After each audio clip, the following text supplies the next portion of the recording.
Welcome back to another episode of the Ready, Fire, Aim podcast.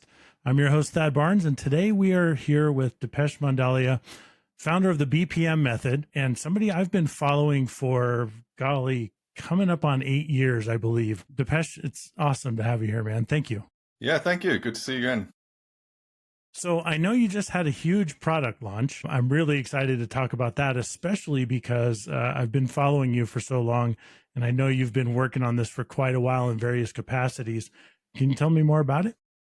I can tell you that the launch had me sleeping at 5 a.m. last night, so it didn't go to plan, but hey, when you're vibe coding, these are the kind of behind the scenes that you learn from people that have actually been doing it, or actually when you do it yourself, that there are just certain things which, as an entrepreneur, it looks easy from the outside, but, developers have paid a lot of money to do things that don't screw up. Well, they are. And I think that we probably all have experienced that in some regard, whether it's with a developer or just a launch of something that didn't go quite right. And I'm wondering what didn't go right for you last night. So the launch was perfect. It was done midnight last night. Everything was done, and I wanted to publish it when most people, I think, would be offline.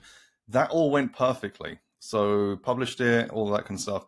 And then Lovable, which is the AI vibe coding app that I use, said, oh, by the way, there's a few security things that you should have a look at. So I was looking at it, and I was thinking about going to bed and just planning some marketing emails and things like that.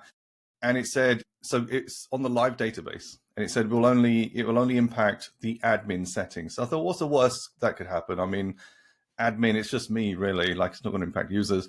Well, that wasn't the case, because I don't know what happened, but it changed all the permissions in the database. So even I was locked out of my own app. So it took 4 hours to fix that. Have you noticed that this is something I've noticed with Lovable is that it tends to, I don't know if hallucinate is the right word, but it tends to do things you didn't ask it to do. 100%. And even if you tell it not to do it, it still does it. Yeah, you have to be careful. Like the way I see it is, it's like having a kid in the house, and you're like, go and do this. And either they'll do that and something else, or they won't quite do it properly. So I've learned to treat these apps as I would my kids, that I have to be really quite explicit in what I'm asking them to do. Otherwise, something either will get missed. So you can't say to the kid, go and tidy up the kitchen.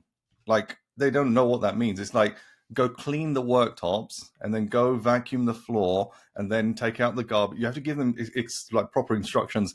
Even with the garbage, take out all 3 garbages, the recycle, the food, the black bin. So like, that's how I have learned to work with vibe coding. I have to be really like, and to the point that I've also noticed you can't give it instructions and give it 3 or 4 things to do. You have to number them and then go and chase back and say, did you actually do them? So yeah, I mean, AI is great in that, but it's not, you can't just let it do its thing expecting it to do it perfectly. It just doesn't work like the way. Do you feel that Lovable has a large enough context window to remember the things you've discussed with it? No. I think memory is the biggest problem with AI right now. It's just, even yesterday I had a conversation with it. So our login system for the app relies on an external system, which is Circle, where we host ad signals. So the login is like completely tied in. And often it will go and say, I've done this development, and then it doesn't work. And I'm like, I've told you, like, over the last 2-3 months, we don't use the built-in login. We use Circle. And it's like, oh yeah, thanks for reminding me. And I put it in its knowledge base. I've put it in there's like a .md file, which sits on the server. I've done all the things that I should be doing, and it still skips it. So it's really, really frustrating. And you end up spending a lot of credits that you shouldn't have to spend. 100%. Or they should be spent in the context window, not in continually updating chat all the time. Absolutely. I've worked with some tools, vibe coding tools like Emergent and, in Replit, and there's a bunch of others. And I found that Emergent has a massive context window, but it's still not big enough. Have you worked with any others besides Lovable? Yeah, I've tested lots. One I'm playing around with right now is from Google. I'm going to get the name for you. It's just up here. Is it the Opus? Sorry? Is it Google Opus? Opus, I think that's the or one. Opal? Yeah, I mean, what that allows me to do is it's kind of going through, so Opus and Codex from OpenAI. And what I'm doing is using it almost like as a third-party consultant to check over all the code. And what that allows me to do is just make sure that when Lovable says it's doing something, I've got a reference to go back and just sanity check it, because half this stuff, oh, actually, it's called Jules, Jules, from Google. It just allows me to sanity check, because I'm not a developer. I don't understand the code. I don't know what's going on. And what Jules will do, for example, is it connects to GitHub, which is where all the files are hosted, and it will check everything over just to make sure it's as expected. Same thing that Codex can do as well from OpenAI. I just can't trust a single AI tool to do it. I've used Factory.ai, which has been really good to do kind of Q&A testing and things like that. It just wasn't as reliable as what I wanted. But Jules and Codex look like they can do a good job of just making sure when I've asked for a development, just give me eyes on it. Does it do what I asked? Interesting. That's a really good tool, because you could have a human developer look over it, but it would take them hours to dig through all that code. Absolutely. Yeah. Check out, when you have time, Google, I believe it was just launched recently within the last few days, Opal. It's opal.withgoogle.com. So it's a Google property. It's a vibe coding type of build app kind of thing, but I'm curious, maybe we can revisit this sometime in the future and what you think about that one too. Yeah, absolutely. I try and stay on a single path of just not testing too much, because the thing is, it's like probably 2-3 years ago, I was testing everything just because you get shiny object syndrome, right? Like right now, I'm seeing a lot of chatter about Replit being like the #1 vibe coding tool. And it's so tempting to go and have a look, but I'm so deeply embedded in my stack, which is not just Lovable, it's GitHub, it's Supabase, it's all these other things as well, that you can get sidetracked quite quickly as well. I found that one of the other things that was frustrating to me is that Lovable did not have an all-in-one built-in solution. Like, you have to connect Supabase. If you want to use their live platform, you can, but really you should go to Vercel or one of the others, and push it off platform. Have you found that to be a problem, or do you think the diversity is good? I don't see it as a problem. I think it's good to be good at one thing and try and be the best at that. Like, if they were trying to also be a web host and a database storage thing, like, there's so many other people that can do that, whether it's Amazon Web Services or Supabase or others. I would prefer, like, I'll give you an example, ClickFunnels. They tried to be everything, and it was okay. Like, when I started with it in 2017, I didn't have knowledge, let alone access to all these other tools. But I quickly outgrew it. And it's actually painful to then unstitch these things, like the CRM, like the training portal, and other things like that, where we went off to Kajabi or, whatever it was, actually Campaign. I'd rather, like with Go High Level, it's also gone down a similar route to ClickFunnels, but it's actually good. And it's not a slight to ClickFunnels, but if you compare, for example, the CRM in Go High Level versus ClickFunnels, it's miles ahead. But they have put the time and effort into creating a really good CRM to, front their web apps and things like that. Now, if Lovable went down that route, fine. But it's going to be very expensive and time consuming to develop a really, really good database that's robust and safe and things like that. Databases you can't get wrong, like information data, if it gets out, you're in trouble. So I'm happy with that kind of route. To give you an example, like Replit, I saw a message last night. They've launched this new agent that can do continuous analysis, and it will go through all the code and it will tell you what's working, what's not, all the issues and things like that. And it's autonomous in the sense that it knows, like, it doesn't need an instruction. So let's say, for example, you just say, you click it as you're going live, it will check everything. Now, one of the biggest challenges for me, like, my app was probably ready last week, if not the week before. But when you're trying to get it ready for live, there are so many of the unknowns that as a non-developer, you just don't know what's going to come up. So I probably spent the last 2 weeks fixing things to be ready for launch, whereas I could have just launched it if I'd known all these things in advance. So those kind of things get frustrating, and I don't think Lovable really help with launching. I have to say that's probably the big problem and challenge. Hosting on Lovable, I've actually hosted a number of my sales pages there. So I've held masterminds in Greece, in Canada.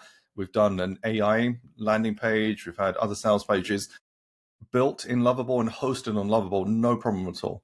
Like speed, access, all those kind of things. So I don't see a problem for flat experiences, flat pages and things like that. There's a URL, ai.bpmmethod.com, which I launched earlier this year. And it was a test to see if I could have a landing page on Lovable where I could build it, set it up, and publish it all there. And it works brilliantly. It connects to Zapier in the background so that when you submit your email address, it gets pushed to Zapier, and then from there it hits an automation in ActiveCampaign. And that was fine. It also has a Stripe connection, so we can take payment and whatever. So that for me was the first realization that I don't need ClickFunnels and I don't really need Go High Level for my front end. So we're close to canceling ClickFunnels. Go High Level, we don't really use it, to be honest, even though we've got so many customer records there. We've canceled ActiveCampaign already. And then I think that's where I'm going now, is like, what can I do with AI myself and tailor the whole thing rather than go for an off-the-shelf solution? It's, you mentioned ActiveCampaign. I don't know if it was the first thing, but it was the first thing I saw you doing, at least on Facebook, where I watch you post a lot, where you said, we have this problem. I want to get rid of ActiveCampaign.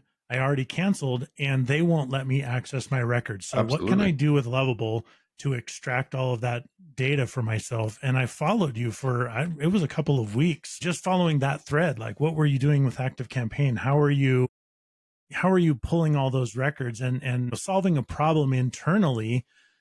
And then I saw at the very end, it was like, do you think anybody out there, this would be helpful for you? Would you pay $10 a month for this one-time fee? And the response was incredible. Yeah, and my problem is I have this idea. I'm thinking like it'd be really cool to create an app.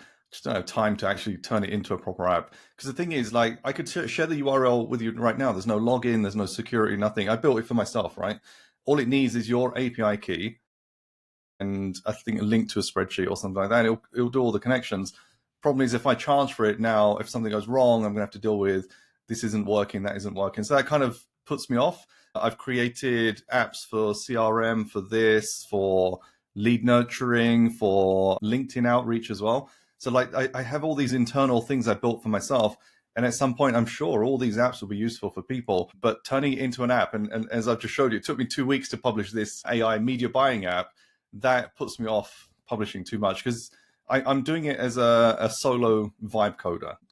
This is my second AI built app. The first one, it got too complex. I had to hire a developer, and I was paying 3 to 4K a month for him to actually work with my ideas and actually take over the coding part. And I had to step back because the AI stuff was getting too complex.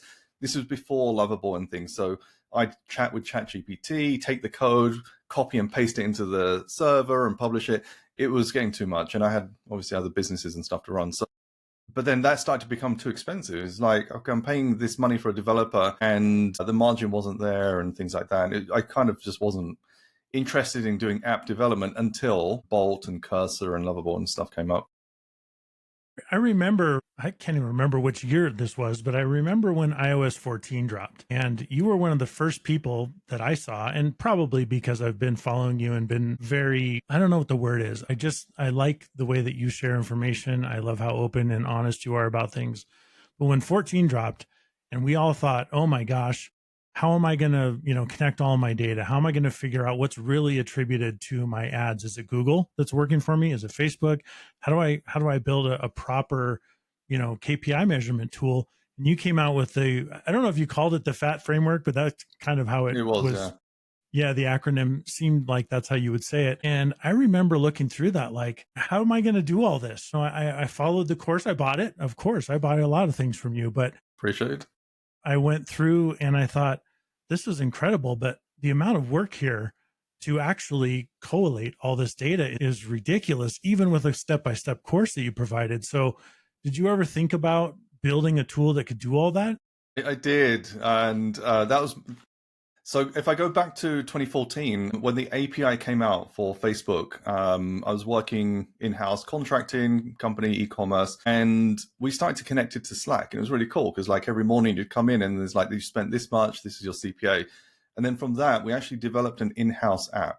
So by 2015, we had this 2 developers working on it, and it built an app that would pull in all the data, give you insights and stuff. That was one of the secrets to scaling to, I think we did about 200K a day in ad spend because we had 5 or 6 ad accounts. We had lots of campaigns going on, but the app brought everything together in one place. And prior to that, we were downloading CSVs, putting into spreadsheets, and it was very time consuming. Now the app, and to give you a very simple thing, sometimes, because I had a media buying team at that point working under me, they would forget to put UTM tracking, or they would put the wrong locations.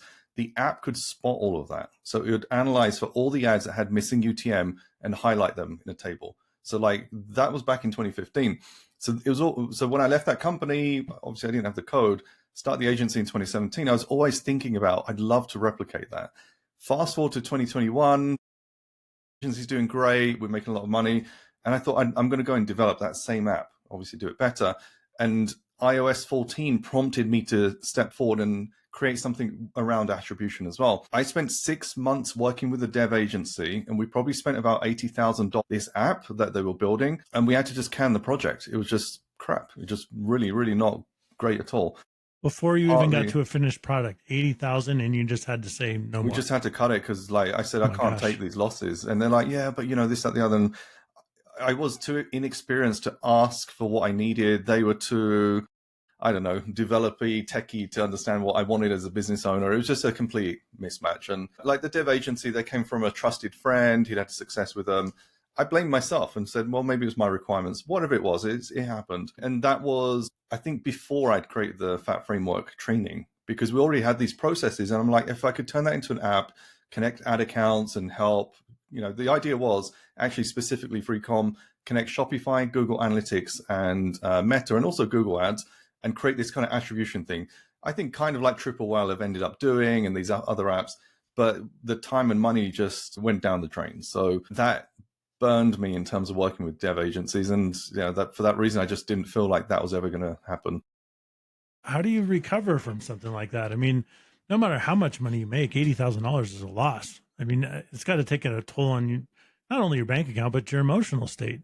So I'll be honest, I think it's partly naivety in terms of business growth, and like not to brag or anything, like 10K or whatever we were spending with them, 10, 12K a month, it wasn't a major deal for us. Like it wasn't, it was R&D. Like it wasn't, we were spending money and we really needed that money back and stuff. I understood it was an investment, and they said it could take 3 to 6 months, and we signed up to it. And I would have been fine if it cost 80K and 6 months later was an amazing system. For me, that would have been worth it, because we'd have plugged it into our agency clients, brought more clients in for less work, and sold it as a SaaS. And at the end of it, it was like, I can't remember now when we canned it. But it was frustrating. But at the same time, there was so many other things going on. It wasn't like we had time to reflect and figure things out. By that point, we had a large team. We had so many different projects going on. It was just kind of write it off. And to be honest, I never actually looked back and said, oh, we spent 80K. For me, it was like we were spending 10 to 12K a month. So, and as part of our P&L, it was just an R&D line. And that as a percent of our monthly wasn't such a big thing. But it was when I looked back and I said, we've spent this much money and this much time overall. I thought, wow, that was painful. What did you learn like that changed your business from doing that, or maybe the way that you operate personally?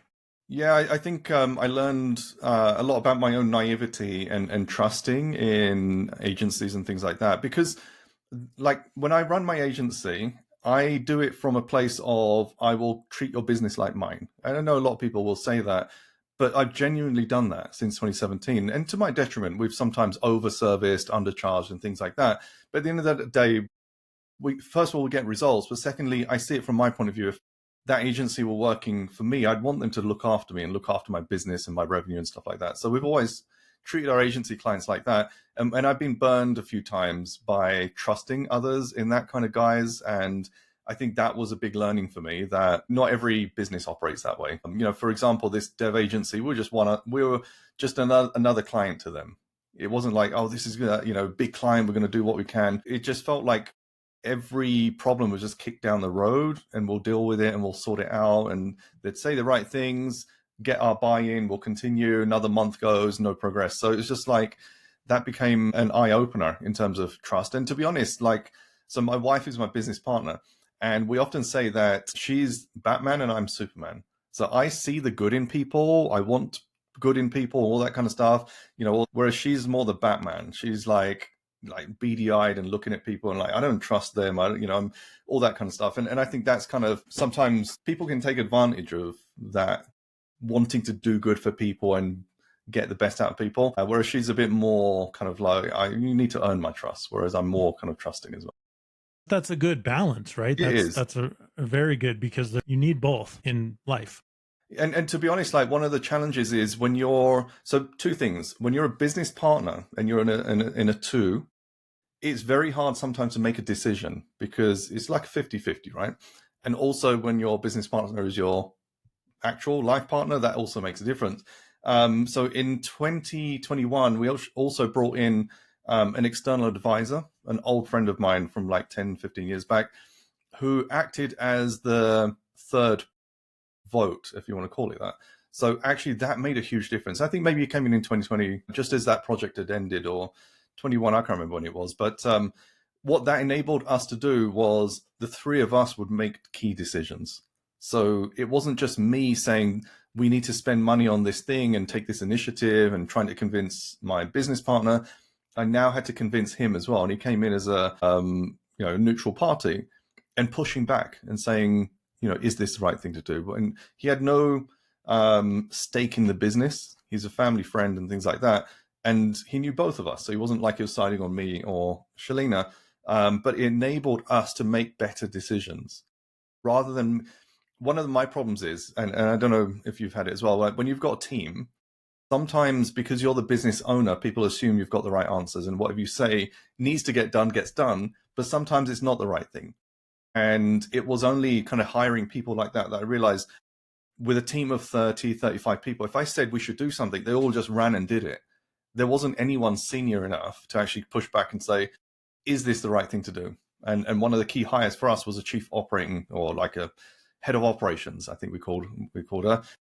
Her role was to make sure the team were protected, the P&L was protected, and our clients were protected. So if I ever said, I want to do this thing, she pushed me back. I had to get past her first. And that also made a huge difference as well, to just make sure I wasn't negatively impacting the business further down as well.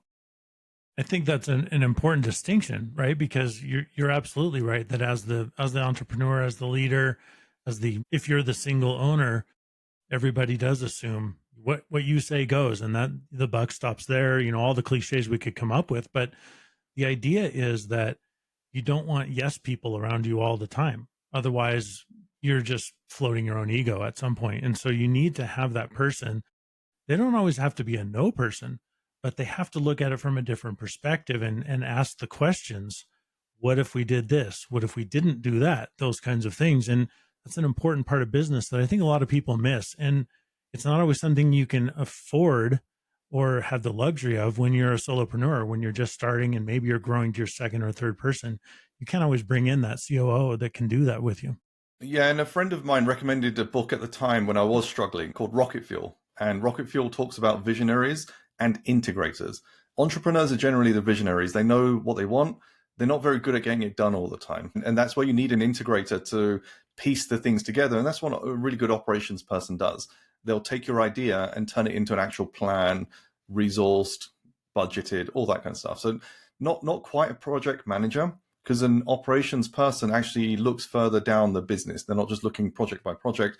They're looking at, how is the team? Do we have enough people? What is the 6-month cash flow? All those kind of things to plan out and work with the founder as well. And I think any business that's kind of growing to, 40, 50K a month plus and starting to hit hundreds a month in revenue, you absolutely need that person in place. I've heard a lot of people mention, that's a real critical kind of MRR point, at least in the agency world.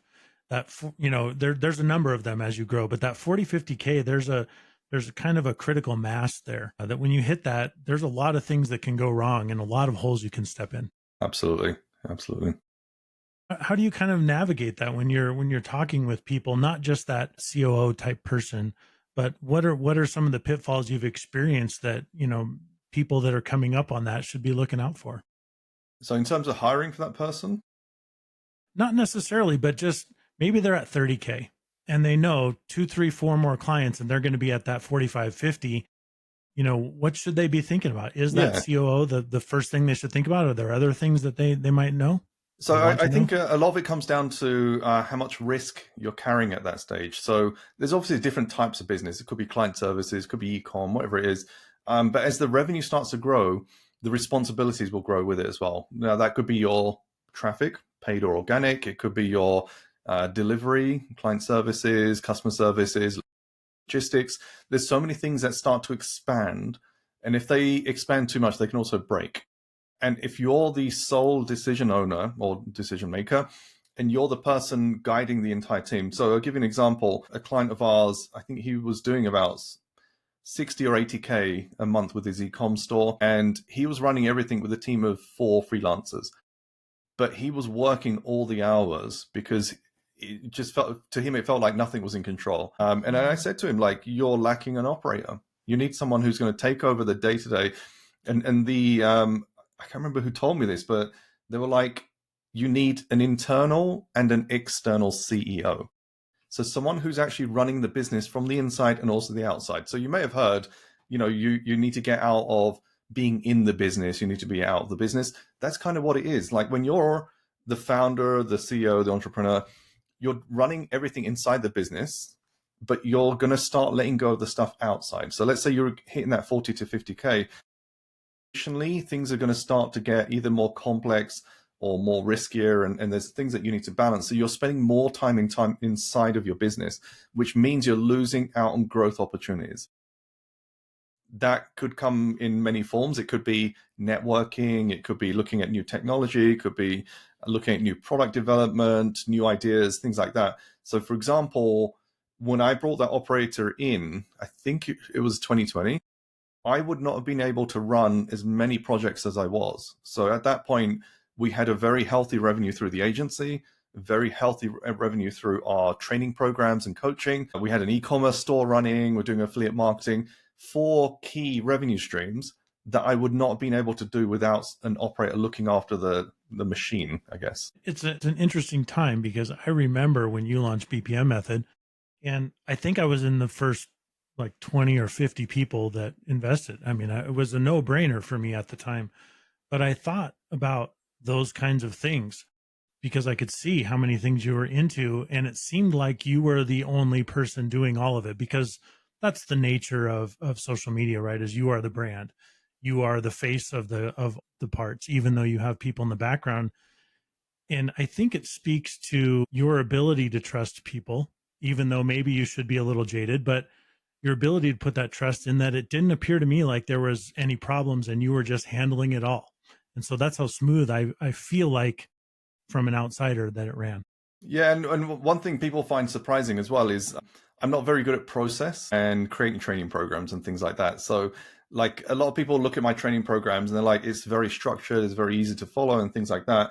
But I need help because I hate admin, I hate process, I hate structure and things like that in many things, whether it's in business, whether it's with teams and stuff like that. And that's also where, for example, prior to 2020, we'd work on a project and then I've got a new idea and I want to work on that as well. And I've got another idea, I want to work on that.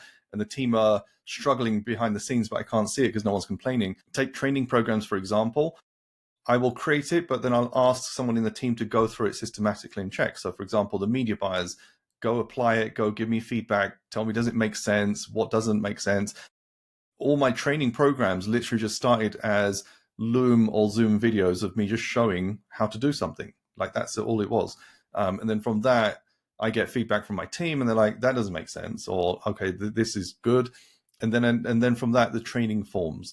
Then, for example, if you look at 19, I wrote the CBO cookbook, and that probably was the only training I had no feedback from anyone, but I did it whilst on cruise in Alaska, where there was just no distraction. I was just switched off from work for 2 weeks with the family doing stuff. And then in the evenings, I spend 2-3 hours each day just going through ideas on frameworks and stuff.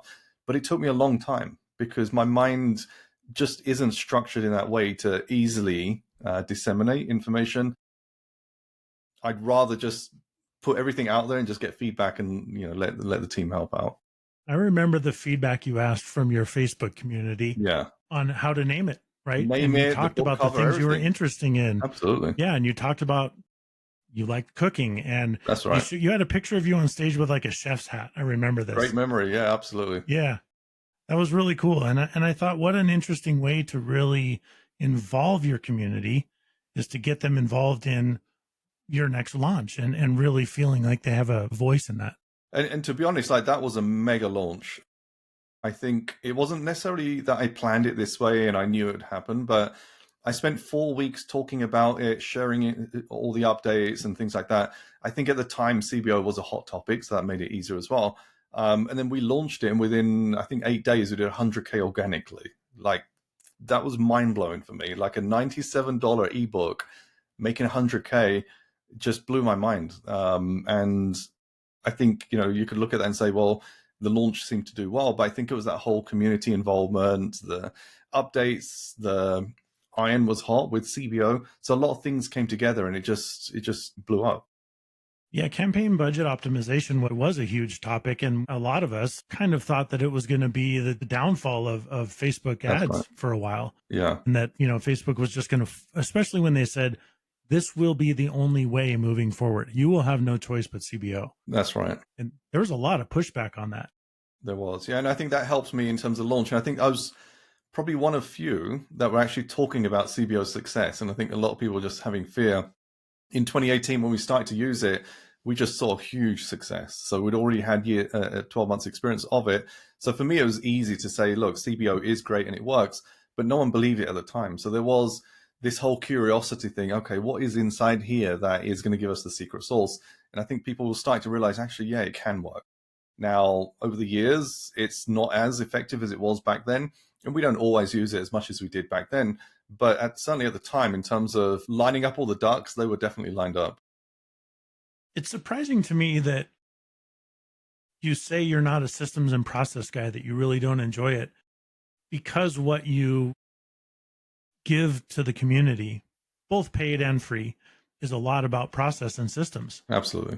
If you were extraordinarily generous to give me a long-term trial, essentially, of ad signals, and I thought, this is all about system and process. This is not about how do you create the perfect image for the ad. I mean, that's part of it, but it was more about the system and process and the analytics. And it's surprising to me that that's not your strength, because it sure appears like it is. I think the way to see it is like how much mental energy needs to go into it. And for me, it's a lot. So for other people, they can see structure, simplify it, and it's done. Like the BPM Method book took me 3 years to publish. And it's not that it was complicated or anything like that. It's just I couldn't get my thoughts properly down into the structure I needed in a book format. And then I'd go through it and I'm like, this doesn't make sense. That's not quite right, and things like that. Had I had a proper book editor and just passed it off, I'm sure it would have been done a lot quicker. But for me, it became a side project and also a bit of a distraction because many other things were going on as well. But just structuring that book and being happy with it took me far longer than it should have as well. And, ad signals, the idea is to, and also with the AI app, is to make things faster and easier. The AI app, it now does a lot of what I've been teaching over the last 3 years, and it will help people just do it automatically. But still structuring that in a way that tailors for someone who's new to Facebook versus someone who has a bit more experience. For me, it's taken a bit more mental energy to get to that stage where I feel like it's there. And I think there's still some work to do. How do you kind of handle that idea of just launch, just get it out there, get feedback and iterate, versus making it as perfect as you can before launch? I've had to work on that because, as my wife and business partner will tell you, I am a bit of a perfectionist and I do like things to be as good as it can be. But you just have to ship and just move on. And I've learned that over the last 3-4 years, especially with the first iteration of the Ad Signals AI app, which was built on WordPress, and it was clunky, but it was good. It did some good stuff. That was just ship it and just see what would happen. Surprisingly, people were paying $29 a month to use the app. And what surprised me, I think, the most is we sunset that app last year and people were really annoyed. I didn't realize, like, the thing is, we didn't have proper usage stats and stuff. It was just like an app that was a side project. We put it up. We had, I don't know, whatever people, I don't know, 200-300 people paying $29 a month. But I didn't really know if people were using it.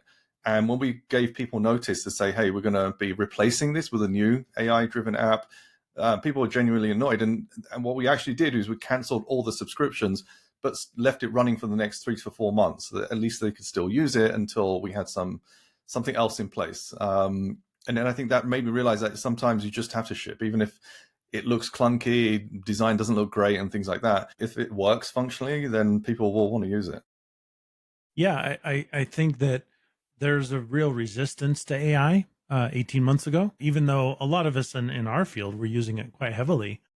But there was still a resistance, and there still is, though it's diminishing, to that idea that AI is replacing my job. If I'm a media buyer, or if I'm a content creator, or maybe I run the copy for the ads, there's this idea that it's replacing my job. I found with ad signals is that it's not replacing that person's job. It's allowing them to do 10 times the work in half the time.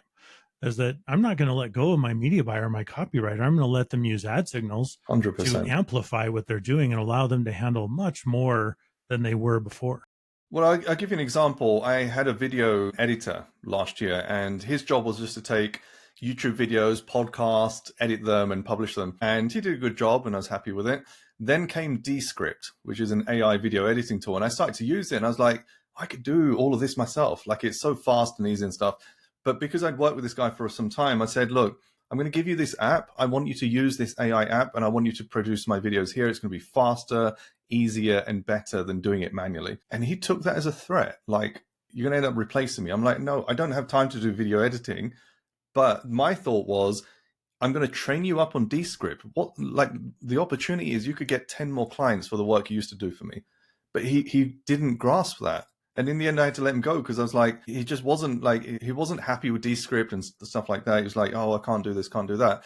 I was editing my own videos in Descript and I was very happy with it. In the end, I just let him go and I started to do my own videos. And since then, I've actually been doing my own videos super fast, super easy. And I have a whole like Zapier process set up now that when I publish a video to YouTube, it gets turned into a blog post and social post and all that kind of stuff. I don't need necessarily to hire these people. Now, would I want to pass that off to someone that can just do it? Absolutely. And Jekka in my team, who I think you know, she now manages that side of the content. So she does content distribution. We use Opus Pro for shorts and things like that. So she's now managing all the content. It's not a threat, it's an opportunity. And I think unless people see that, then they're going to lose out on so much opportunity. It really is unfortunate. And it does happen as we get older. I notice myself thinking, how come this doesn't work the way it used to? However, those people that are currently entrenched, if they adopt this mindset, will extend their careers far longer than it will if they resist. Like people that, an example I can think of is people that resisted the computer, the personal computer, or even the computer at the office. No, I want to type it out on a manual typewriter. I want to walk it over to my colleague's desk. I want to get them to put an ink signature on it. I'm not using that email thing. I don't trust it, and they really kind of work themselves out of a job by not embracing the newest technology. I'll give you an example. I saw a newspaper article from the 80s, and it was a teacher's rebellion against calculators in class. And I remember in school, I bought a watch which had a little mini calculator. We could tap in the numbers and stuff, and we used to hide under the desk and use a calculator and stuff like that. Yes. You felt like a criminal. Fast forward to now, like my daughter just asked for this super scientific calculator that costs like $120 because she needs it for her class. Same's happening and will happen with AI. Like, how many teachers right now are anti-AI and your essay was done by AI, so it needs to be cancelled out and things like that. Like, that's the resistance that will get broken through because AI is too big, just like calculators and computers were too big. And you can decide to push back, and privacy laws try to inhibit advertising. You've got copyright laws now trying to inhibit AI and things like that. I think part of it is just fearing new, whether it's new tech or new opportunity and things like that. But there's always going to be people pushing it through and trying to get into mainstream as well. The people that are really on the bleeding edge of AI, and I'm talking about not just small companies, not just agencies, but even large companies.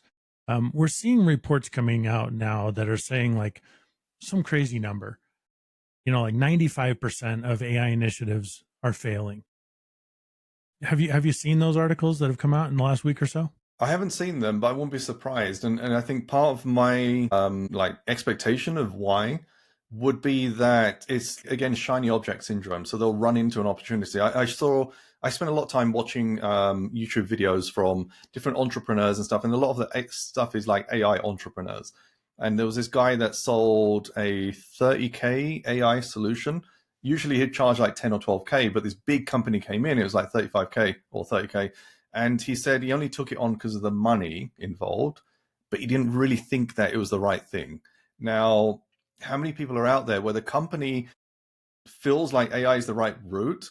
They're willing to put big money into it because in their mind it's, you know, it's justified, and they're getting the service because the money's there and the you know, supply and demand is all there. But at the end of it, it wasn't the right thing for the business, and what gets delivered isn't useful. Same thing that happened to my 80K development opportunity. People get burned by that, and they'll turn around and say, well, AI doesn't work or it's useless. In reality, you didn't really know what you needed from AI. I don't know, like one of the things I've looked at is there an opportunity for me to go into AI consultancy? So, for example, how many businesses out there, and for me it's small to medium, but you know, enterprise is a whole different level, don't actually know what they need or what they could do. And therefore, if they go out and find a solution, maybe it wasn't the right one. Maybe it's not, you know, future paced and thinking about where their business is going, because it is unfortunately the wild, wild west. And I've had people repeatedly asking me, create training on AI. I just don't have time. I'd love to. I've got so much I'd love to share on that. Right now, I'm in build phase. At some point, hopefully, the AI AdSignal AI app plateaus and it's just steady and everything's great, and then I can go into creating some educational content. But I think there is just a lot of noise out there, and it's hard for people to know where to go. Especially since AI changes every 5 minutes. I mean, multiple times Absolutely. a day, there's a new launch. There's a new article that came out about somebody's, you know, AI is, their LLM is outperforming the other one, That's and right. this new SaaS popped up. And how do you know which one to go with? It seems like if you did training and you spent a month putting together a training program, it would be outdated before you launched 100%. it. And that's part of the reason why I didn't want to go down the training route. And I think that's where consulting comes in, which is where are we at right now and what's the right thing for you right now? Because it may, like, I'll give you an example. I'm looking at Lovable, and I'm not sure if I'll be using it long term because I don't think they're progressing in certain areas. I mentioned Replit, for example. They're doing autonomous AI agents. What's my biggest frustration right now is testing, because the problem, and you mentioned it, is kind of partly this hallucination thing, but also sometimes Lovable and also these other apps, they'll change something unrelated to the thing you've asked for because it feels it's the right thing to do, and then like you realize later on it's broken something else, and that is hugely frustrating. Being able to have an agent that's constantly testing to see that the code is doing what it needs to do in the background saves a huge headache. If I had something like that, my app would have launched 2 weeks ago. You know, that I look at Lovable and I'm not sure if they're going to go down the right route. It feels like Lovable is there for kind of like startup-y businesses that have an idea and want to go somewhere. And it's been great for me. It's almost like the ClickFunnels of the world. It's not quite the go high level. It's a really good proof of concept. Yeah, I think you can absolutely get there. And you've proven that you can get to a fully published app. absolutely. I worry a little bit too about more of the larger security concerns in terms of, you know, SOC compliance and HIPAA compliance and all these kinds of things, data anonymization. You know, if we're using AI to, you know, do all these things for us with agents and MCPs and stuff, how much of that data is being collected by OpenAI or Perplexity or whoever, Anthropic, and whether their terms of service say that they're going to share it or not is kind of irrelevant. They still have the data, so it's not fully secure. And so there's really not a lot of that I've seen companies that can take your AI data or your code in particular, if you're producing an app with Lovable or Replit or any of those, and do a full security compliance and make sure this is actually compliant with local or national laws as it pertains to those, you know, compliances. Yeah, I mean, one thing I did is so there's a concept of a PRD, project requirements document, and what I do is for any kind of major thing, I go to ChatGPT first, and I jam with it on what I want to do, and then make sure I'm covering off security and data and things like that, and then put that PRD into Lovable, because I don't feel like Lovable fully grasps what it should do. And then once the code is written, then I'll use like a third party to validate and stuff like that. So for me, security and things like that has been part of it from the start. I imagine there's so many vibe coded apps where that hasn't been. That just, it's just not, because I've been in the development world now and I know and I understand what needs to be done. But there are going to be a lot of people out there that are creating apps and they've got tens of thousands of users, they're storing data and they have no idea what's actually going on and the vulnerabilities and the kind of side hacks and things like that. I think there's a big opportunity there for a company to come along and using AI help app developers find those security holes and fix them. Yeah, and I think Factory.ai and there's some other apps like that. They try to do that, but it's not the most user friendly. I feel like if Replit, for example, goes down the path it's going, and they can build these autonomous agents, security agent, test agent, things like that, that would go, a long way. One of the good things about working with these Vibe apps is your code is hosted on GitHub. It's a database just to hold your files and things like that. And anything I do with Lovable, any other AI app can have a look at. So it just means that everything's de-risked as well. So it's not like Lovable have some kind of stranglehold on my code. They don't. Any like a human or any AI can come in and just fix it up and make improvements. I mean, I think that's definitely the way to go when you are looking at your AI apps, and make sure it does integrate with something like GitHub. There's a source of truth that is away from the platform, and then you get a second pair of AI eyes on it as well. One of the things that I've been really wanting to ask you, because you're so into AI, where do you see it going? And this is a fairly general question. Where do you see it going in, say, the next 18 months or less?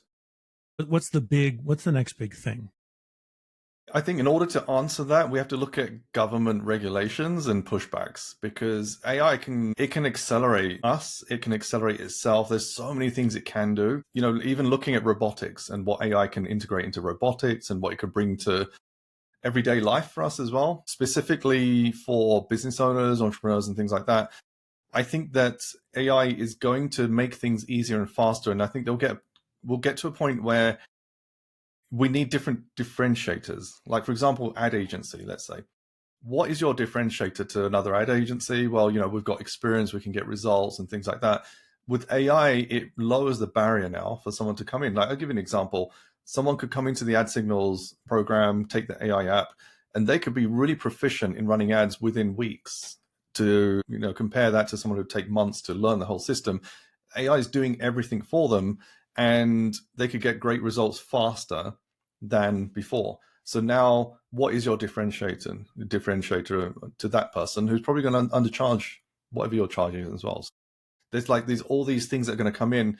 I think the price of AI really depends on how they're going to manage it. I read a post from someone saying that Elon Musk is already looking to send data centers to the moon because it's far cheaper and efficient to cool servers and stuff down on the moon, obviously, than it is on Earth. And he's got all the infrastructure for it.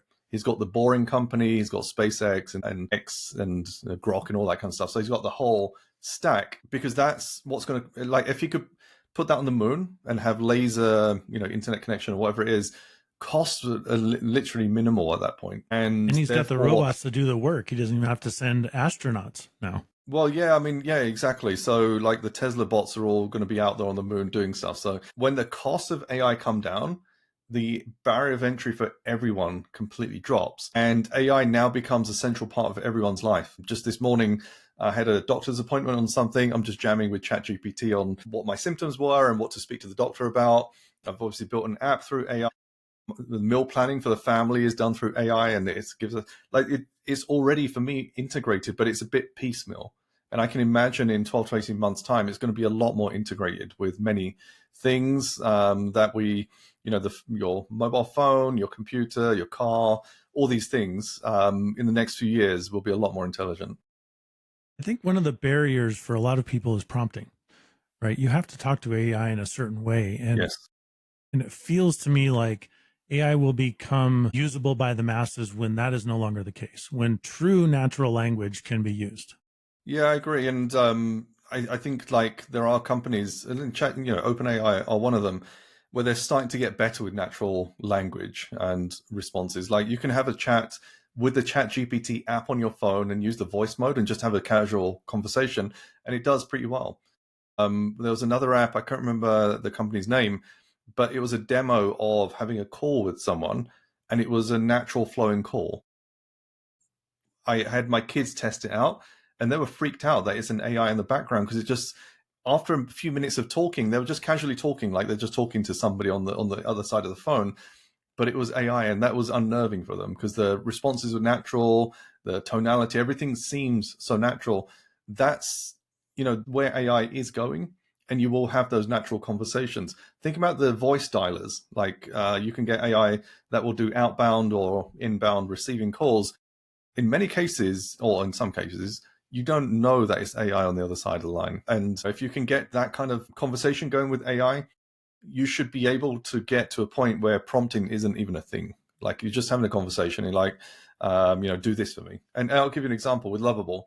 They have a voice to text. It's not quite a voice to voice. I'm using that a lot more now. So I don't have to type out my instructions.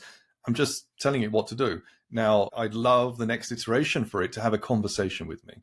Like that would be absolutely mind blowing. And I'd be like, hey, I want to add this development in. And then, we jam on this idea, and then it says, here's what I'm planning to do. And it gets it done. And I'd see that as being the next step.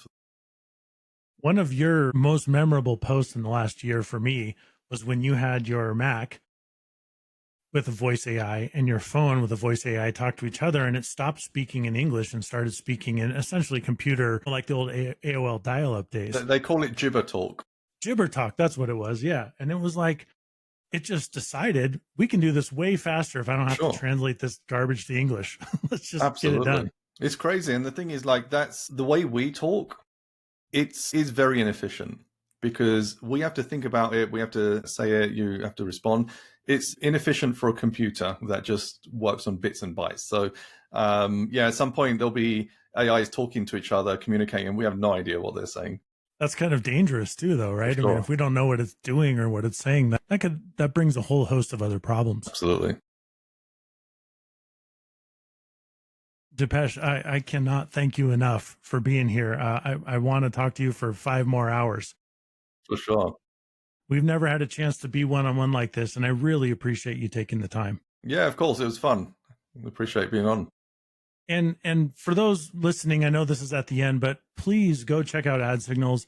I've used it myself. This new launch is going to, to use an AI term, be a game changer for your business. But I can't believe, Depesh, that the price is so affordable. If you don't mind me saying what that is, I was looking on your site earlier. Yeah, so the cool thing about this is, and this is a bit of a behind the scenes for you as well. When people look at AI from a development point of view, they'll look at the latest AIs like ChatGPT 5 and all those kind of things. But the secret is you don't always need the best platform in the background. So some of the AI systems in the app use a version of ChatGPT 4. Some of them use smaller versions of that as well. So we can actually manage the pricing in the way that if it's a bit more complex, then we use the better tools. If it's a straightforward thing, we don't need the complex tools. And what ends up happening is as GPT-4 gets replaced by GPT-5, the costs for GPT-4 are a lot lower. So that enables me to do a lot more in the app without a heavy cost. And that allows me to bring the price of the app down to ridiculous levels. And there is a concern that people look at the low levels and think it can't be any good. There are apps out there that are charging $300, $500, $1,000 a month for some of the stuff we're doing. We're charging $19, $49 for similar things. You could run client campaigns. You could run 10 clients for $49 a month. Like the leverage is huge. That blows my mind. And the way I see it is, I don't want 100 users. I want 10,000 users. So that allows me to get it to the masses. It's not like it's a powerful system, but it's also quite simple as well. So I feel like if I can bridge a gap between reaching mass market, it's still profitable. Even at $19 for what we're offering, the margin on that is still fairly high. Like and I could charge a lot more just based on, well, the value is higher, but I also look at the margin and the cost and think this is still doable. I look at the cost of just these vibe coding apps like Lovable and like I mentioned Emergent earlier, I'm very invested in it. It's, $20 for 100 credits, and those credits are broken up into fractions as you use it, but still very expensive on a per credit basis when you're talking about 2 million credits for less than $100. Yeah, and I think it's just that logic in the background of how you're managing it. Now, when we start to introduce images and videos, then it's a lot more costly. Like text, you can manage, and there are these secret things you can do in the background to make it more optimized as well for text. Image and video is going to be a lot different. So we can create an ad, for example, for about 800 credits, maybe 1,000 credits. A video would take 100,000 just because of the AI costs right now. But like I said, like the AI costs are coming down. So what we charge right now in 6 months' time might even cost 10,000 credits, and you get even more value out of it. So like we're just pacing it based on where the market is. So the new platform can do image, video. It can like start to finish. Do you do your avatar and then go all of it? It'll do everything except image and video right now. So that's in development, but I just wanted to get it live without that. Image is pretty straightforward. That should be there soon. Video is a bit more complex. And what we're actually thinking about for video is rather than us footing the costs, is potentially allow you, for example, to put your own API key in. So you foot the cost for video. And that enables us to still keep the price as low as possible, provide images and everything else in the platform. If you want video, we'll provide everything to connect it, but you pay for whatever you want. And I think that's a good compromise, because otherwise that's, the $97 a month probably wouldn't be enough to cover all the video costs, but then not everyone needs it, for example. Sure. Well, and it provides transparency too, where users are not saying, "Well, you're just marking that up 800% because you can."